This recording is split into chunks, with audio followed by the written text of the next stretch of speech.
I did it again. Did it again.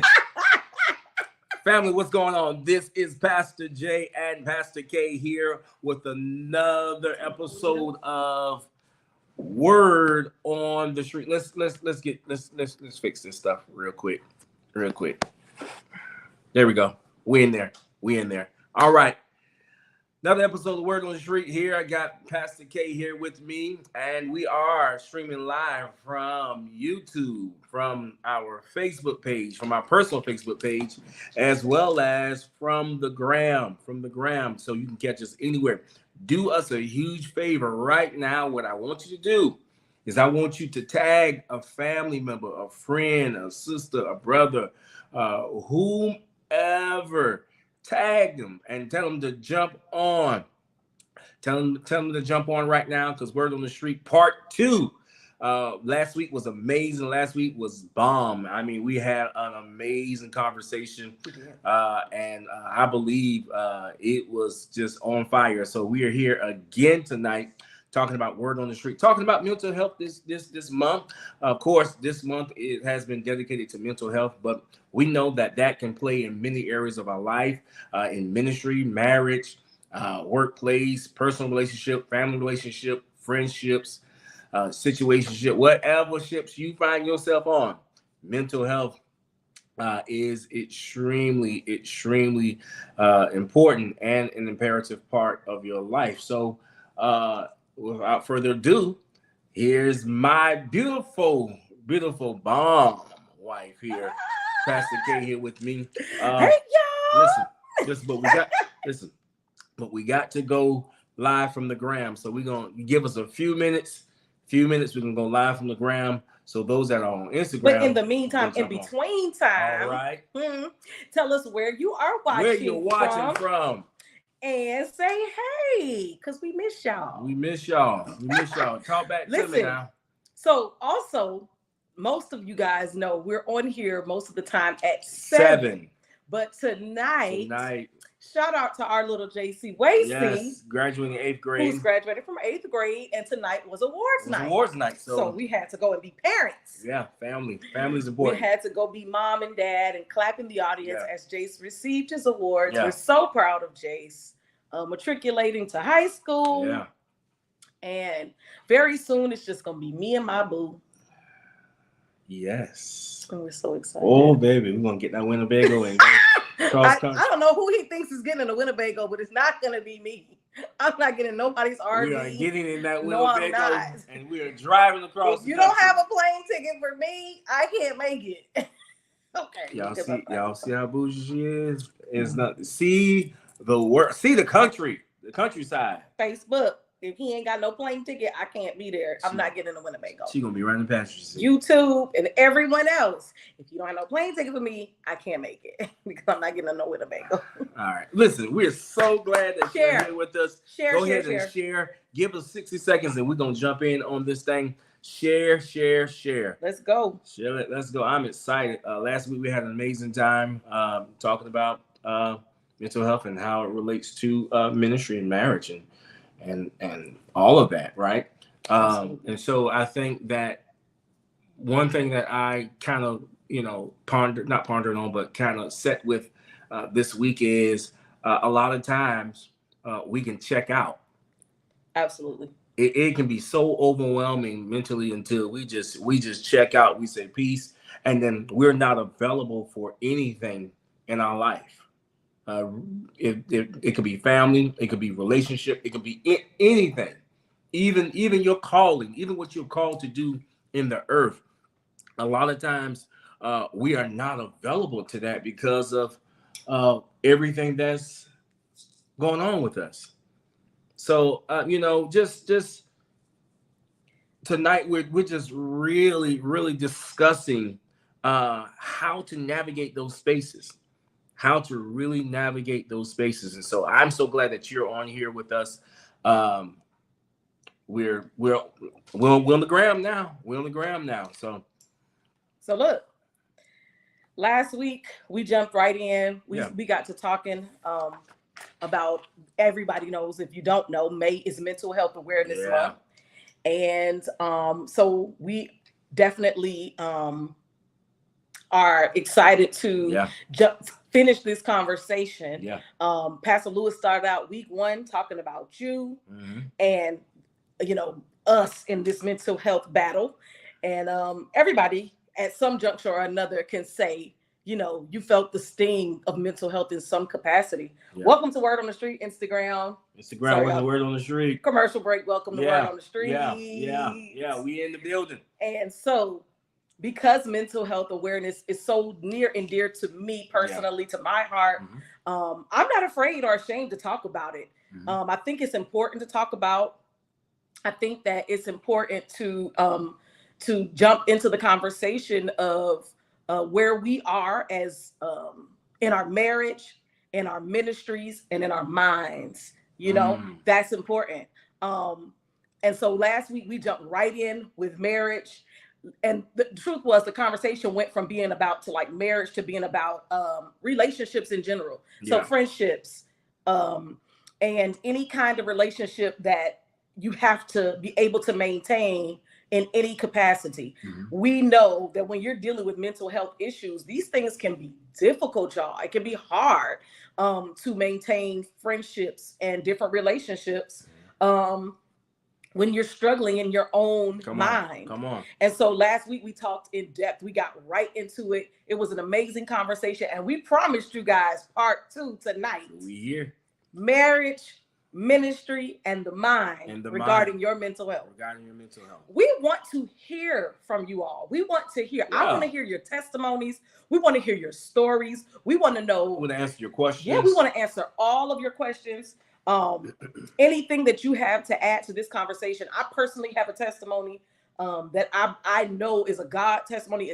It's a powerful testimony of overcoming and still every single day making a conscious decision to be well mentally, to get up and do things that help my mental health and feed my soul. Things that feed my soul. It's terrible when you just let yourself get, and I know it's easy to get down to those places. Last week, I think was the 8th as we were doing this, and I was sharing with you guys that last week on the 8th was the day that my father had passed 32 years ago. Well, here we are 7 days later. 7 days later. And today is my mother's birthday. And not only is it my mother's birthday, but it's also the day that we buried my father 32 years ago. And so today, let's just talk about where I was at in my mind today, where I had to mentally make myself get up, find a reason to remember, find a reason to smile, find a reason to be happy, and to think of all of the wonderful memories and things like that. You know, it was difficult today. Today was a tough day. I cried a little bit, you know? And so how did you navigate through that minefield of emotions? Because the reason why I ask this is because you have our kids here. And kids feed off of energy. Absolutely. You know, but yet and still you're dealing or you're experiencing your journeying own. Okay. So how did you kind of navigate today through all of that? So one of the things that I want to say is shout out to my wonderful children who all have texted me, Mom, I'm just checking on you. Mom, are you okay? I appreciate those to all of my friends who have checked on me today, who have texted me and asked if I was doing all right. I really do appreciate it. I don't take it lightly. It means so much to me. I love each and every one of you guys. You know, it's been a tough, road to travel, not having my mom here, not having my dad here. But today, what I did was, and I did this even during the times when I was in real heavy grief, I had my moments to myself. I didn't allow my children to see me in those moments. I went to a private place and had that moment. Because I realized that they do feed off of my emotions. They are emotional if I'm emotional. They're sad if I'm sad. Nothing wrong with sitting in those emotions and having that moment. You should. So let me pause right here for the cause. To those who are in a grief battle, who are in a mental health struggle. Pause right here. Yeah. Take your moment. Take your moment. You do not have to run from that moment. You do not have to be ashamed of that moment, because here's what that moment says: you are human. Yeah. You have blood running through your veins. It's difficult to, whatever, today was tough, yesterday was tough. It is okay. Okay. Right. Real quick, pause for the cause. It's all right. It's all right to not be okay every single day. Right. Yeah. That is powerful across everyone that's viewing or go back and replay this. The notion to always show up perfect, that throw that out of the window, because you're not a robot, you're not a machine. You are a human being. Absolutely. And you have your good days, your bad moments, your in between moments, and it's okay not to be okay. It's okay. You have it to really is. Yeah, you have to kind of take that pressure off yourself. I remember when my mom had first passed, somebody said to me that, "Oh, you got to be the strong one for the family now." What? No, I don't. No, I don't. Yeah. I don't have to be the strong one for the family. Right. I don't have to put everybody's emotions on my back and put it on and try to drag myself through every single day. I will not. No. I'm gonna go in this bathroom. I'm gonna cry for me, cry my little couple of tears, wipe them, wash my face, come out, and be great. That's what I'm gonna do. But it was okay if that wasn't, oh no, Devon. You don't have to be the strong person. It is okay for you to, and like I said last week, and I think I shared this, that, everybody knows I love my brother. My brother was calling me, and I was like, I'm not gonna answer the phone. And I'm not gonna answer the phone because I refuse to take on his negative emotions and mine. And when I say negative, just whatever his emotional state was, I didn't have the emotional capacity to carry him and me. Right. And I knew that. I love him. I love him dearly. And this is what I'm saying it to say. It's no love lost to anybody. But you don't have to be that for everybody. The only person that you got to wake up every day and be strong for is you. Be strong for you. Do what you can do with where you are emotionally, mentally, physically. Because what will happen is you will run out of emotional real estate. You will. And you will. You can't do anything. You'll crash. You will crash. You will crash. And that's where we want to hang our hat at tonight. Yeah. We want to hang our hat at the mind. The mind. That's where our hat is going to hang tonight. You will be emotionally bankrupt. Right. When you try to carry everybody and everything. It's a bad place to be in. Number one, you're not good for anyone when you're emotionally bankrupt. You're not. That's like your account being in the negative and you going up to the ATM and swiping that card. No, you ain't no money in there. You know nothing is in there. And you're not going to be able to get got no money in there. Nothing. Not one thing. Now why did you swipe that card when you knew there wasn't no money in that account? Yeah. But that is what being emotionally bankrupt is like, And so it's a tough place. It is a hard place. This is a tough thing. It's a mountain to crawl and to climb. And we allow the situations that we experience to shape and mold us, right? When I say that, I'm not talking about when God's shaping and mold you in the potter's wheel, nothing like that. What I'm talking about is that we allow our situations or our grief or our mental burnout to really push us into a place of identity that we no longer recognize who we are. And we're just absolutely, we're like zombies. And we're responding off a habit. So let's take this question. Why does it feel bad when you don't hear a person out when they are in a need to vent? Why does it feel bad when you don't hear a person out? why does that feel bad to you? What does that make you feel like when you can't be everything to everybody? It's a very tough place. And so the question is, why do you feel? Mm-hmm. So I think that you have put yourself in the position of the end all be all for that individual, and you feel obligated. You feel obligated to hear them out, to be that leaning post for them. And when you don't, then you beat yourself over the head. But here's the challenge here. You've put yourself in a place that you were not authorized to be in. Absolutely. That's only God can do that. Only God can do that. You can go but so far until you tap out yourself.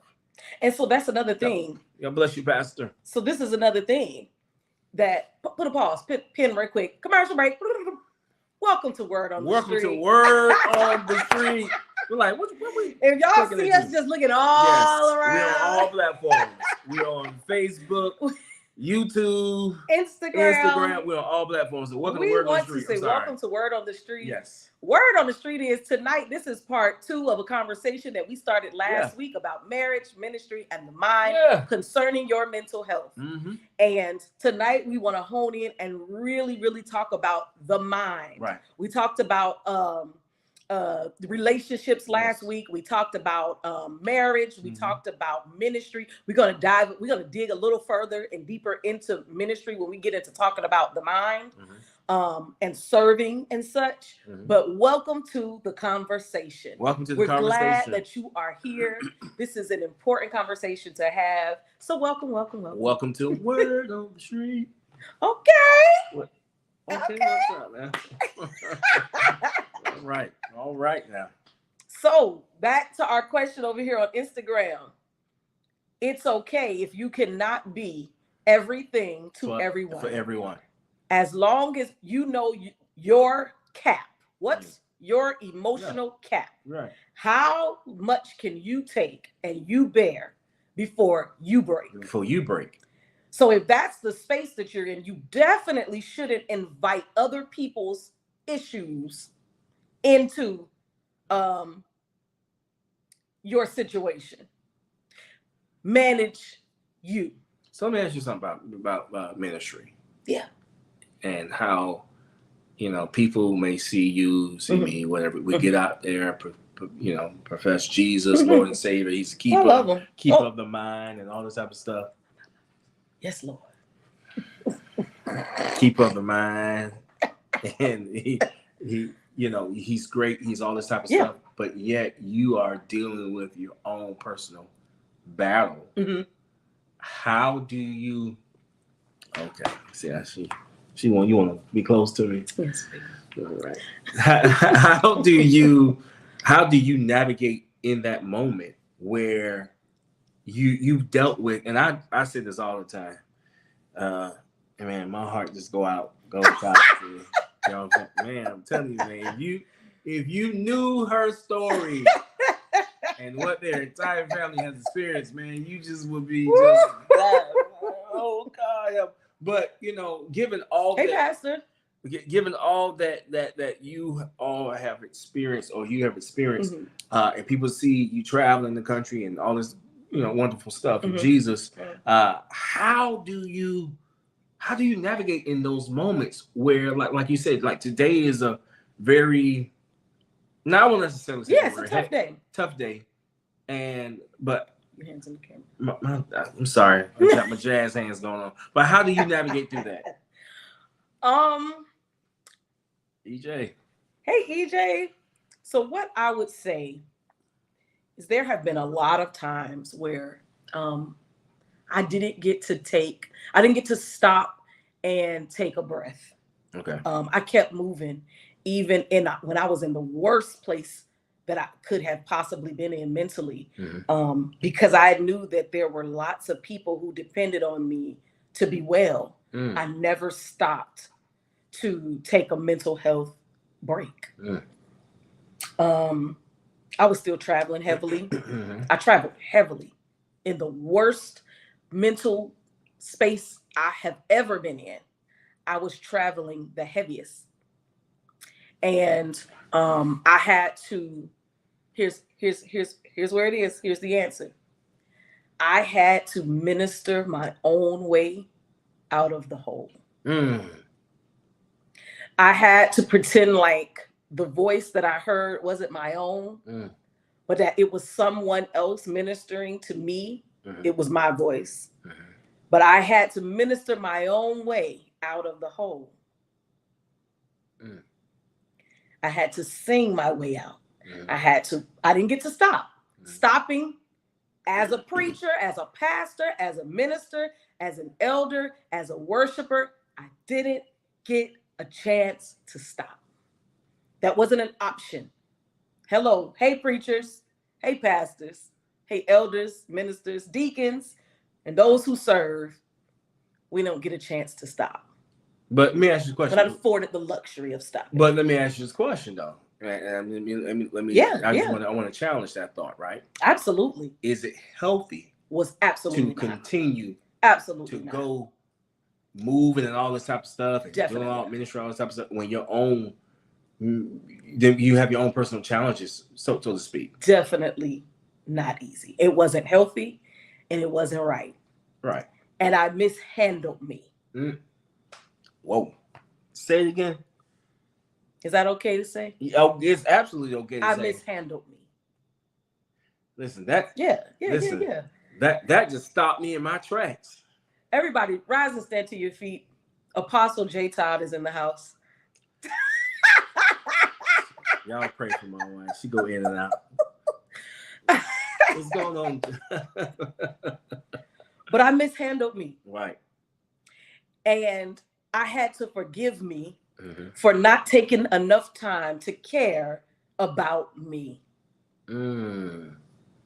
I loved you all so much, and I wanted to do the best that I could do to continue to serve. But you what? I mishandled. Y'all, listen. Hey, Darius. Hey, listen. Y'all got to really hear that piece right there. You mishandled yourself in that moment. When a time when you were supposed to be kind of staying still and being healed and really working through what you were going through. You push yourself beyond your place of healing. I knew that I was physically breaking. My body was breaking. I was diagnosed with diabetes at this time. Jeez. I was my legs were swollen. I literally, if you know, I was dragging my legs to these different platforms. I was dragging my legs. I had some blood things going on in my legs due to the diabetes, and I was getting up there literally dragging. I would drag through the airport. I would come home and crash. Couldn't be any good to my family because my body was crying out. You did me wrong. You ain't did me right. You didn't feed me well. You didn't hydrate me well. Emotionally and mentally, you didn't do me right.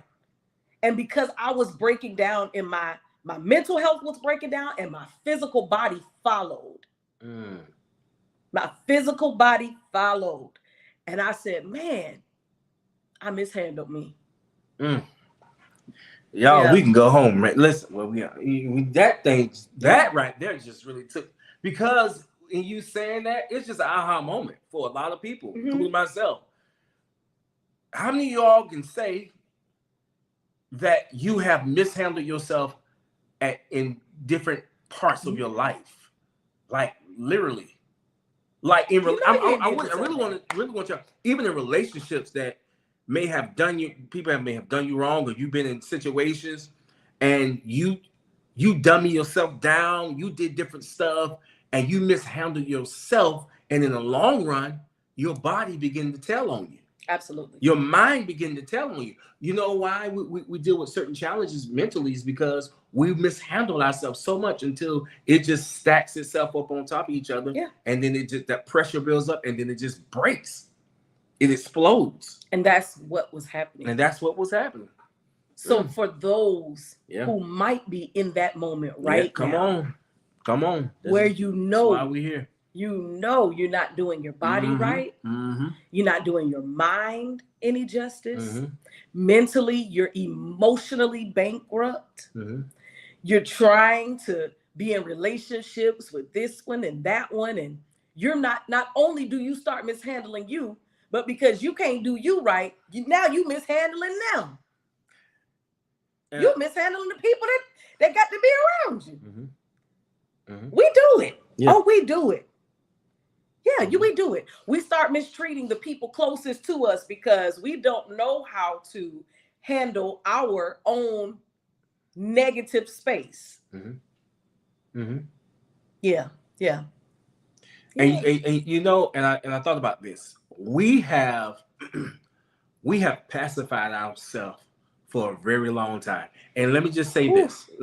I was in the grocery store 2 days ago, and I was coming around the corner, and I saw kid you not, this kid had to be all of 6 years old, sitting in, and now there was nothing wrong with him as far as a disability and things like that. But you know, it was a huge kid sitting in the car, and his mother was pushing him, and he was huge. Oh, no. And he had the pacifier in his mouth, and it immediately clicked to me. We've pacified ourselves so much until we grow to a space that we cannot do without it. We just want to pacify. We just want to soothe the moment. Pacify. So we take different things in our lives and we pacify it. We pacify ourselves. We soothe ourselves, but we don't deal with the real issue. And that's the thing. That's the thing. When it comes to you, when it comes to grief, when it comes to your health, when it comes to all of these different things that come sometimes to slow us down, you got to listen to that thing. You have to. You got to listen to that thing. It's okay to take a few minutes to say, listen to me. Listen to you talking to yourself now. We're not doing okay today. I need a minute. Yeah. I need a minute. Yeah. Because what we start to do is we start trying to suppress those emotions. We don't want to have that moment of just complete outburst. Right. We don't, for those of us who might be like me, all that crying and carries on. I really try not to do all that type of stuff. Yeah, I try not to do all that crying and carrying on. I try to just keep it all, keep it together. I cry, and here's where I do outlet though. I will cry for Jesus. So when I get into the presence of the Lord, if you ever seen me, I'd cry profusely for the Lord, like I'll at the drop of a dime. But that is the space in which I choose to release everything that I've held on to pertaining to me. So when I'm in the presence of the Lord, I just give everything. I give everything over to him. I'll cry. I'll submit. I give him all. Cast your burdens unto Jesus, for he cares for you. That's the space I live in there. Please don't kick me off the show. Don't kick me off. I won't kick you off. Let me come back next week. But I feel this. I feel this strongly in this moment right here. Men, there's some grown men, some grown women. Come on. That are on this live, that are going to come back and play this live, that have become a shell. When I say a shell, you have so many things that you have dealt with that you have not talked about, you have not spoken to anyone about, and you feel like you're at the breaking point. You won't verbalize it to anybody. You just sit at your house, or you sit in your car at work. When you get home from work, riding in the street, and you're not able to verbalize that and talk. Everyone on the outside looking in thinks that you're okay, but you're literally dealing with some things in your life that you have not verbalized. And I feel that strongly in this moment right here. And I want to say to you, I want to speak into your life right now, that your moment of healing and breakthrough is here right now. Where you are viewing from right now, I don't know why I shifted this way, but I just feel this strongly. I feel a real burden in this moment right here. Jesus. To really speak to those that are dealing with this issue, these challenges right now. You're pouring from an empty place. Come on. You're pouring from an empty place. I don't know who it is. You may come back on here and view this video, but you're pouring from an empty place. But Jesus. It is your season of healing. It's your season of really reconciling with yourself, the mishandled you. You're gonna become refreshed and renewed, but you're gonna be whole. Come on. That's important. You're gonna be whole. Come on. We can move along, but I just wanted to pause real quick and speak to that individual that you know won't verbalize it, won't speak to anybody. Do we got a question over here? Okay. So, but anyway, listen, do me a favor, y'all. Throw some questions out here. We're here to answer questions. We're here to talk amongst ourselves and have an amazing conversation. But I believe that in order for you to really walk into the space that you need to walk into, there's some things that you need to deal with concerning yourself. And let's say this. Let's go here too. Please. If you need somebody to talk to. Oh yeah.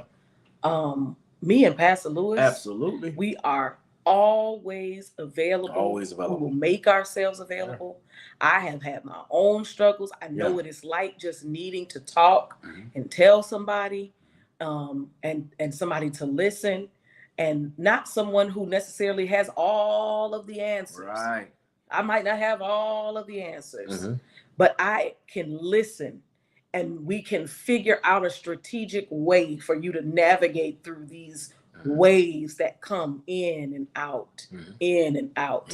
And they'll be, it may forever be this way. They may forever be going in and out like this. Grief comes in waves.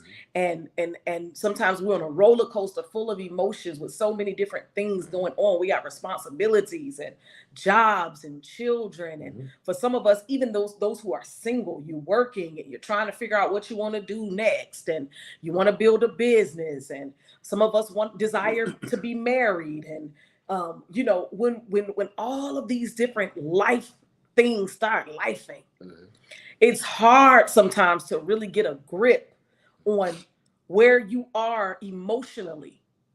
And sometimes it just takes somebody to listen to you, to talk that thing out. Here's where I am. Yeah.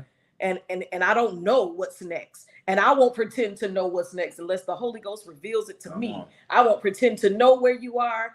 I would want to hear you out, and we can be in prayer and asking the Lord what comes after this. But you don't have to be messed up in your mind with nobody to talk to. We are here. DM us, inbox us. We definitely have some other venues and some other places that you can go to. Absolutely. To if you need somebody to talk, if you're not comfortable just talking to somebody who may know you, you know, there are some other things that you can do. There's a hotline that you can call. It's the number there is 1-800-950-6264. It's a mental health hotline. They don't know you. They will hear you out. They will talk through whatever you want to talk about. The number again is 1-800-950-6264. And y'all, we gonna conquer this thing. You can connect with us here on social media as well. Absolutely. So you're not without an outlet, and you never will be. Mental health is an important conversation. We're gonna have it. We're gonna talk about it. We're gonna continue talking about it. That number again, 950-6264. Call. If you want to talk to us, we're available. If you want to call the hotline, you can call the hotline, and somebody will be there to hear you out. We're not gonna fail at this thing. Oh, no. As a community, as a whole, we're not gonna fail at this thing. One step at a time. That's it. That's all you got to take. That's all you got to take. Put one foot in front of the other today. Yeah. Let tomorrow figure itself out. My God. One foot in front of the other today. Tomorrow, figure itself out. We will win. Yeah. We will win. We will conquer this thing. That's the number. Thank you, Robert. That's the number. So let's continue to have this conversation. We're gonna be back here next week with the part 3. All right, part 3. Now, part 3, We're shifting. We're still talking about mental health. Yeah, we'll have a little fun next week. I'm talking about how Lady Pastor K drives me crazy. No, I'm joking with y'all. I'm joking with y'all. Ain't that it? Ain't that it? After all these years, huh? After all these years, it's a pleasure. I get much pleasure. Oh, I believe. You know what? For some strange reason, you ought to believe I believe you. You should. Believe me, baby. Much pleasure. I don't know why that's funny to me, but that was pretty funny to me. Yeah. I'm not gonna let you do it no more. Yeah, we might bring our children in next week. You know what? That would be cool. That would be cool. Yeah. So it's gonna be a family thing next week. Yeah. I'm excited. We're gonna bring them in. We're not gonna hold you tonight. Yeah, we're not gonna hold you. We're gonna let y'all go ahead and go and get on off here and have an amazing evening. Meet us here next week. Is going to be at 7 o'clock. We're back at 7 o'clock. We're back at 7 y'all. Next week. This week we are so sorry it was so late. Our son had an awards program, and we had to be there as mother and father. Yeah. We had to go and see our baby walk across that stage and get those awards. He's worked so hard. He's headed to high school, so we're proud parents, and we're parents before we're everything else. Oh yeah. Well, we married. Oh yeah. Now come on now, get in the order. Use out of order. We're husband and wife first. That's right. But then we mama and daddy. Then we mama and daddy. But we had to be husband and wife first to become mama and daddy. Yeah, I like that. You don't want to talk about that. People don't like. They don't want this. They don't like that gospel. But I won't stop preaching it. Listen, I love you all. Y'all. Hey, everyone that's on my personal Facebook page, Brother Brent, CJ, Justin, hey Cam, y'all. Pastor Vines. Everyone's going to Pastor Harris. Hey, Cam. Everybody that's on here. Elder Chandler. Cam, I need you to come and see us. Bishop Sunday. Rivers. Everybody, thank you. We thank God. We love all of y'all. Listen, everybody that's on YouTube, we thank God for you as well. Everyone that's on Pastor K's Instagram, we thank God for you all. Love y'all. Love you all. Let's continue the conversation. Let's continue to have an amazing continuous conversation next week. We don't know what them kids gonna say, y'all. Y'all pray for us, okay? Jesus. That's all right. You know, wherever I am, order gonna be. All right. Oh, somebody said I didn't knock the camera down. Lord knocking the camera down. All right then. All right, y'all, we out of here, okay? Y'all be blessed. Take care. Meet us here next week. Love y'all. No, not same time. 7 p.m. 7 o'clock. Next week. We're back on our regular schedule next week. It's a family affair. Take care. Love Peace. you guys. Love y'all. Toodles.